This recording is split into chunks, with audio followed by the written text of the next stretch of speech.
on, guys? It's your boy Gsluke here with our round 2 prize picks targets for this week's AT&T Byron Nelson. Now, round 1 got the better of us. We certainly took one on the chin there with our picks, not cashing in our 5-leg flex, but that's going to happen from time to time. Not going to let it worry me too much. Getting right back at it here with Friday's round, and we have perfect weather here on Friday. Going to be low winds pretty much no matter when you're teeing off. So in general, I expect to see plenty of low scores. And of course, it is another 12.5x parlay for us to go out there and chase. So as per usual, going to take a look at round 1, see what we can actually learn from that and actually employ here with our second round picks.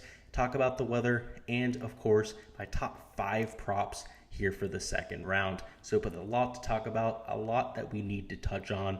Let's go ahead and hop right on into it.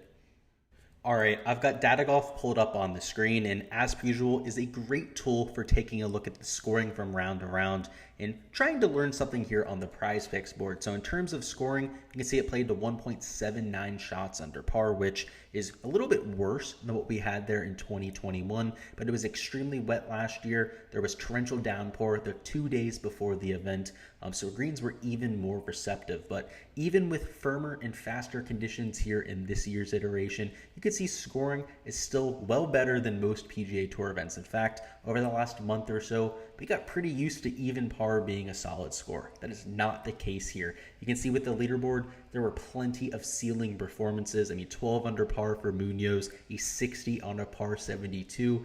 It's really hard to get better than that. A bunch of 8 under par, 7 under par finishes. It was extremely gettable. And in terms of the wind conditions, it is only going to be even more favorable here for the second round. You can see winds of just 8 to 10 miles an hour for much of the day. And in terms of gusts, right along there with sustained winds. It's not much a difference between what is going to be a constant out there and the maximum wind gusts over the entire day. So in terms of how that's going to affect play, I would expect at least a stroke difference, because if we take a look at Thursday, you can see there were wind gusts in the 20s for a majority of the day, so twice as strong wind. The sustained winds were also much higher, particularly in the afternoon. So rather than a 1.8 shot under par, I would expect the scoring average to potentially be 2.5 or even 3 strokes under par. So you're going to see some fireworks out there tomorrow. Now, in terms of fairways and greens in regulation, the fairway percentage was slightly down from last year. Last year, they hit right around 70% of fairways.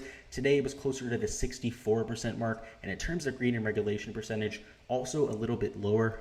I would assume because of how firm and fast that it's playing, it was closer to a 70% green and regulation rate rather than the 73% that we saw over 2021. Alrighty, and now for the picks here in round 2. You can see we have 5 on the docket, 3 quote-unquote overs and 2 quote-unquote unders to give us that 12.5x payout that all of you are looking for out there. But let's go ahead and start with the guys that I'm taking the quote-unquote over on. And you can see it's 3 guys for the stroke side of things that I'm actually taking the under on. I expect them to have solid rounds. If you're new to PGA DFS, when they have strokes, it is a par 72. When you take the under on a player, you're hoping they have a solid round, right? If they shoot 4 under par, that would be a 68 on a par 72 setup. That means that Justin Thomas would hit. Jordan Spieth just needs a 3 under par round to go out there and push. And a 3 under par round would actually be a hit for Will Zalatoris. So a few different options that I'm going with here, but let's go ahead and start with Justin Thomas, who's the man of the hour. Shot 4 under par there on Thursday, was in a ton of people cards. I mean, understandably so. The guy's one of the best players in the world, but even more so, he's a specialist at easy golf courses. He's one of the higher birdie percentage players that we have on the PGA Tour, and when he has that hot putter working, the guy is going to make them in bunches. And tomorrow gets to play in the morning wave, where if there's any difference with the wind, it is a little bit lower in the morning, but more importantly, on pristine greens and also with more receptive greens. It's going to be a little bit more moist in the morning, as it pretty much always is in Texas. And as a result, should be even easier for him to take it low. And if he just replicates what he did this afternoon, of course, it would be hit for us there at 68. But the cherry on top here is the putting. He was unbelievable with this ball striking, yet left a ton of opportunities out there. If the putting was even an average today for what he's seen over the last 24 measured rounds, where he's gaining a quarter of a stroke per round, could have easily taken this to 6 to 7 under par. So somebody I'll be playing in DFS, but certainly over here on Prize Picks as well. I have him comfortably projected for something close to 65.5 in terms of his actual score. Next up, we have Jordan Spieth. He only needs to get the 3 under to push, of course, 4 to also hit, much like a Justin Thomas, and a similar story. The ball striking was immaculate this afternoon. Jordan Spieth at the RBC Heritage ended up winning, gaining across all categories except the putter. And today was also a little bit shaky in that category. Now, the made putt on 18, even though it was only a 3 or 4 footer, was a big deal. He has that momentum going into Friday's round. And if he just goes out there, much like a Justin Thomas, putts to an average rate, he's going to take this place to 5-6 under par. He has also the morning conditions, much like a Justin Thomas. This is a perfect golf course for, yet again, another extremely high birdie or better percentage type of player. And just look at last year. Jordan Spieth took it to 9 under par on round 1, shot a 63 in last year's version of this event. I would not be surprised if in the morning conditions, he goes out there and does a very similar thing there on Friday. Next up, in our last quote-unquote over, is going to be Will Zalatoris at 69.5. And 3 is not just a push for us at this point. It is going to be a hit. And for me, it comes down to the ball striking. Now, he's a much less consistent putter than somebody like a JT or a Jordan Spieth, but also doesn't have to get to 4 under par. There's 3 par 4s out there. There's a drivable par 4, 2 that are even borderline drivable for somebody of Will Zalatoris' length. So in general, I think he has more than enough opportunities to take this place low. Has the morning conditions, much like a JT and a Jordan Spieth, to go off. Just in general, I'm expecting him to take this to 3, 4, maybe even 5 or 6 under par. A lot of these elite tier players that are playing in the morning, I'd be willing to support, and that would include a Sam Burns. I'd be willing to go to a Joaquin Niemann, Jason Kokrak, Adam Scott. I mean, the list goes down. Pretty much anyone playing in the morning, Mark Leishman, all of these type of players come to mind as guys that I'd be looking at in terms of actually supporting here for Friday's round. But the cream of the crop are going to be Justin Thomas and Jordan Spieth. Those are by far my favorite props on the board. I'm expecting them to have massive days here on Friday. But even guys like Will Zalatoris are pretty much right up there, right? Especially when they have the hit there at 3, right? And if they have the push in their pocket, like some of the guys at 70, perhaps like a Matthew Wolff, who will also be playing in the morning wave. Really intriguing. Might be adding a few extra cards here come tomorrow morning. All right, and now in terms of the fades, I actually saw that on the screen. I had the wrong fade marked down there. It was supposed to be Seamus Power and then Sebastian Munoz as the last fade that we have. I was considering going with Lee Westwood, but that was a misclick. I meant to click the name next to them. So if you're just seeing this now, you're getting to the fades part.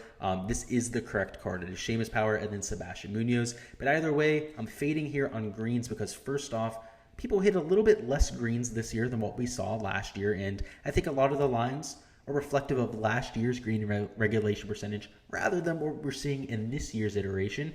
And I'm also trying to fade the guys that aren't necessarily the best iron players. So first and foremost, Seamus Power, who gained a majority of his shots gained today with the flat stick, only hit 13 greens. So he's at 13.5 GIR. I wouldn't expect him to improve on that when he wasn't all that sharp in round 1, and he shot 6 under par. So playing in the afternoon wave, that's also something that is slightly working against him. And now it isn't crazy conditions. It's not going to be especially difficult in the afternoon, but he wasn't able to get to 14 greens here in round 1. He had a ceiling performance. I don't expect him to improve on that here for Friday. And lastly, we have Sebastian Munoz, and of course he shot 12 under par.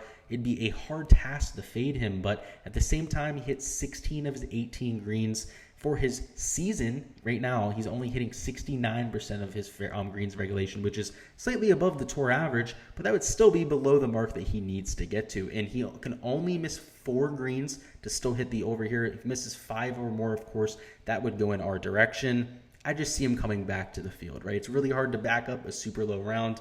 It's hard enough to back up something like 3 or 4 under par, let alone something like 12 under par 60. So as much as he helped a lot of my fantasy lineups, I love playing him here. Of course, he's been in plenty of our cards here for prize picks.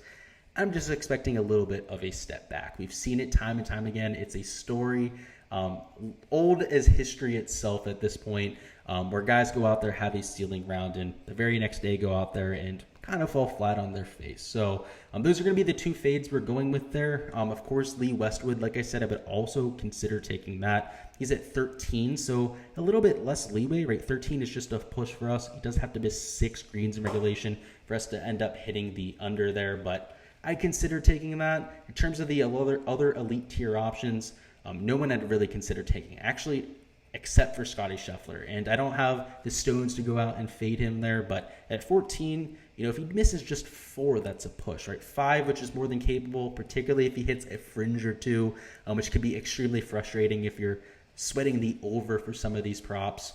Could very well hit the under there too. So kind of pick your poison there, but the 2 that I'm going with will be Seamus Power and Sebastian Munoz.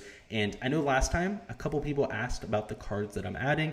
I have a 4 and a 3-leg power. So the 4-leg power for me is Justin Thomas, Jordan Spieth, and Will Zalatoris, powered with Seamus Power under. So they're at 13.5. That's the 4-leg power that I entered. And the 3-leg that I entered was the Justin Thomas and Jordan Spieth prop, and also with the Will Zalatoris, just a straight 3-leg all unders power play. So those are the props I'm going with. It's this 5-leg, the 3, and also the 4-leg that I just mentioned. Alrighty, that's all I've got here for round 2. Before you hop on out of here, go ahead and let me know what your favorite prop is down in the comments. As per usual, we'll have videos for round 3 and 4, so make sure to stay tuned for that. If you haven't already liked the video and you enjoyed this type of content, make sure to go ahead and do that. And also make sure you subscribe so you don't miss any of that content to come.